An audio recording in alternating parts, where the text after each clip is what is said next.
love you guys. Good morning, everyone. You'd think after 4 years of doing this, I'd get comfortable doing this, but I'm not. But I did learn one thing, and I share this every year, that my mom tells me when I get up here and get nervous that everybody has no clothes on. And I learned something. Every year they put my dad and Mayor Martini in front of me.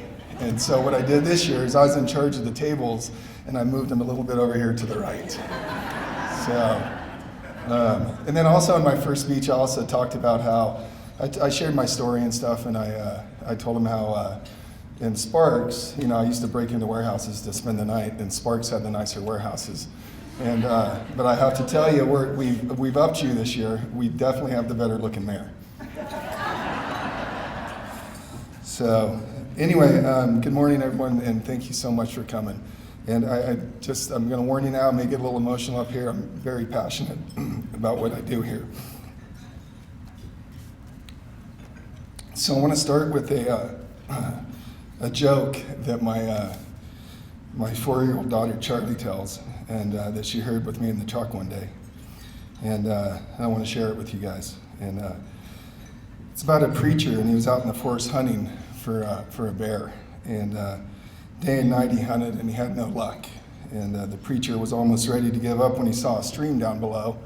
And so he threw his rifle down in anger and frustration, and he walked down to the stream, and he cupped his hands, and as he bent over to get some water, he looked over and he saw a bear coming at him, full speed ahead. And without his rifle and knowing he couldn't outrun the bear, the preacher jumped down on the ground and started praying to God.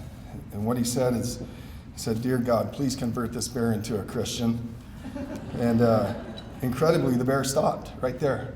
The bear got down on his knees and he said, "Dear Lord, bless this meal I'm about to eat."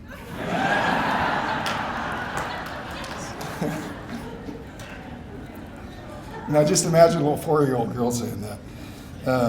And she really tells it, and it's better than I tell it. So. But it's a simple joke, but it teaches us about judgment. The bear was converted into a Christian, but at the end of the day, he's still a bear, and should be regarded as such.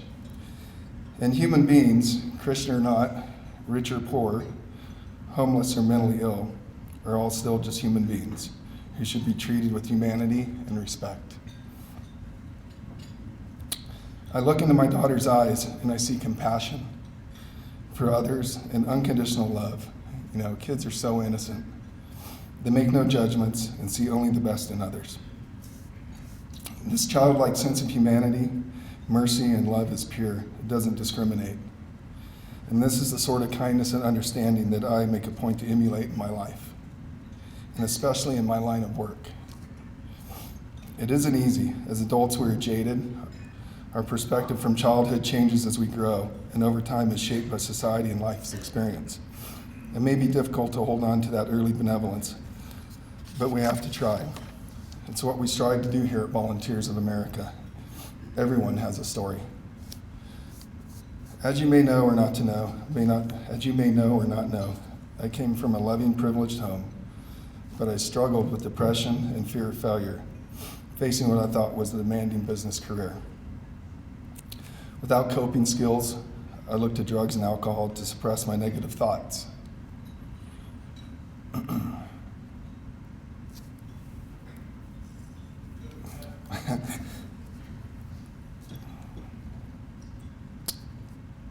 It's always hard with, but I ended up a full-blown meth addict, homeless and living in my car near a bridge. I look out in the audience and there's so many people here that helped me recover from this. Everyone from the police officer that arrested me to the attorney that defended me, to the parents who loved me. But I bet if you saw me during my addiction, you'd never guess where I come from. And by looking at me today, you'd never believe where I've been. But the point is, like many people we help, they too have a story. And thankfully, with the support of this community and organizations like Volunteers of America, stories like mine and theirs can end in success. Today, I'm in my 10th year of recovery.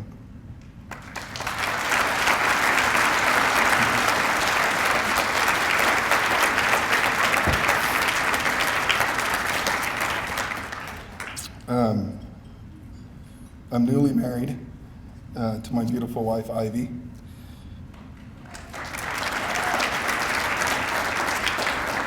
And I have this incredible 4-year-old daughter that just lights up her room. And I'm celebrating my first anniversary as the Regional Director of Volunteers of America.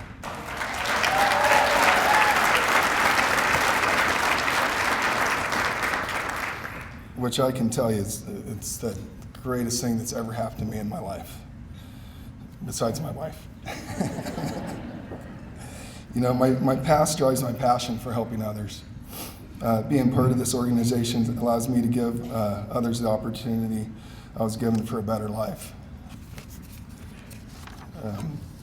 Volunteers of America is a faith-based nonprofit contract that contracts with the City of Reno to run the Community Assistance Center, which houses the shelters, mental health services, and outreach programs on Record and 4th Street. There you'll find hundreds of men, women, and children who, like I was, are in need of a second chance. Now, I'll be honest with you, my initial beliefs about the homeless shelter weren't the best. Like I said, my perceptions have been shaped over the years, and at almost 50 years old, I have a tendency to be more cynical and less trusting with my thinking. I thought it was a place for slackers and were able to scam the system for food and shelter so they wouldn't be panhandling downtown. I thought the city was throwing money at a situation and just to sweep it under the rug without actually solving the problem. But I can tell you this, I was wrong, extremely wrong. The Volunteers of America Northern Nevada, we serve more than 770 people each day at the shelters.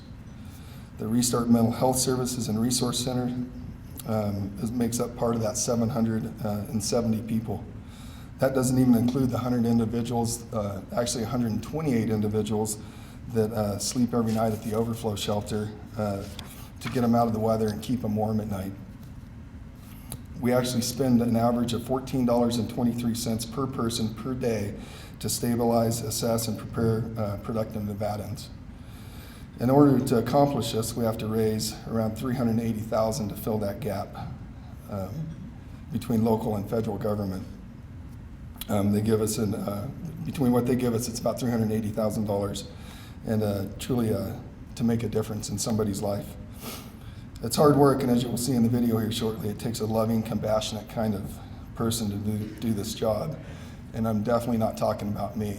And what I'd like to do, God, Christy's gonna kill me for going off cue here, but if I could get all the people from Volunteers of America to stand up, because they are truly the unsung, quiet heroes of this city.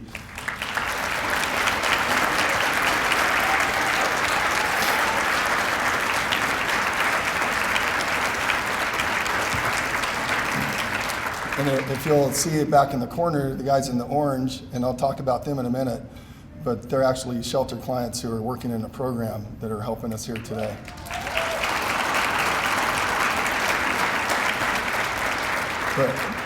But I can honestly tell you this, before I did this job, I was a real estate agent with Tom over here, and I knew nothing about running shelters, and without the help of these people in this room that work with me, there's no way I could ever do this job.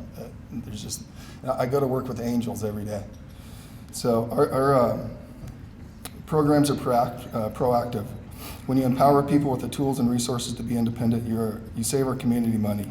Here's a stat that I want you to keep in mind. For every dollar spent on the programs at the Community Assistance Center, we actually save $18 in emergency services like police, fire, jail, foster care, and hospitals. At Volunteers of America, we are changing lives and working to eliminate homelessness. We need your help to make this happen.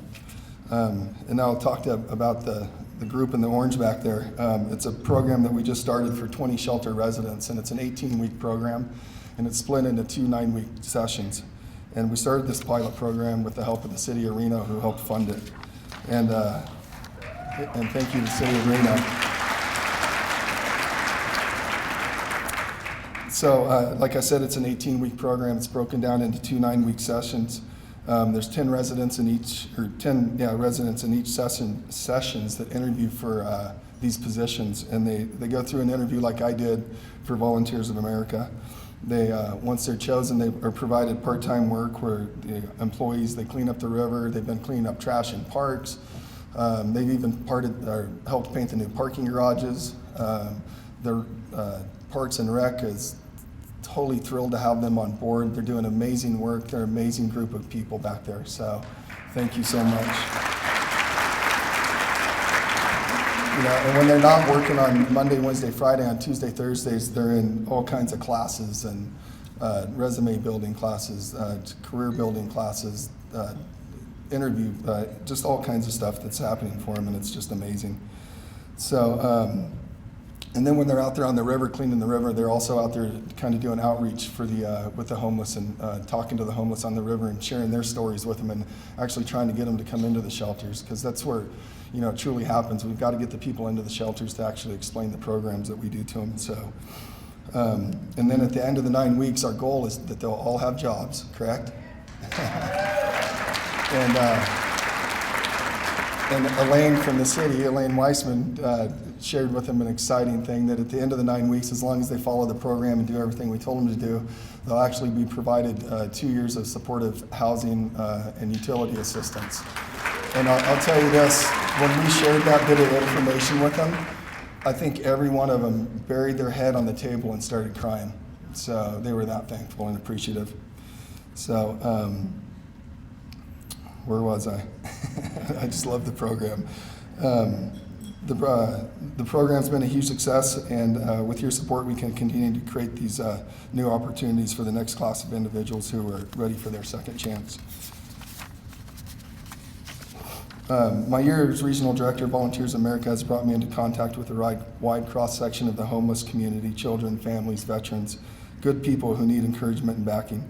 The people in our homeless community beat themselves up every day about their mistakes, about their circumstances that led them to the homelessness, about their current situation, about the way the rest of society views them.